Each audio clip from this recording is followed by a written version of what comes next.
Yan. Ayun, nagkamama po. Si Nanay Celia. Bong. Niluloko ka nga, sabi nga Pong eh. Sabi ko pala Bong. Anong birthday nga? January 23. 23 talaga. Oh. Sabi mo kanina 16. Oh, Nasaan kapatid niya yung Ah, sabihin mo ng tubig. Kaya nga, wala rin itong... Wala rin kasi ito. Ha? Stepmother lang po kasi ito eh. Yung nanay niya talagang patay na. patay na. O di, wala namang problema yan. Basta kayo po ang guardian. Ayun po. Kasi siyempre siya ang pipirma dun sa ano. Pero si tatay niya, Nandyan. bali pangalawang asawa kayo nung Pangwalo.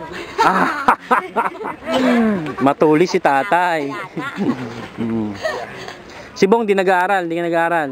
Nag-aaral mo dyan eh. Pinukuha nga Oo po nga. namin yan. Nandyan po natutulog din siya sa bahayan.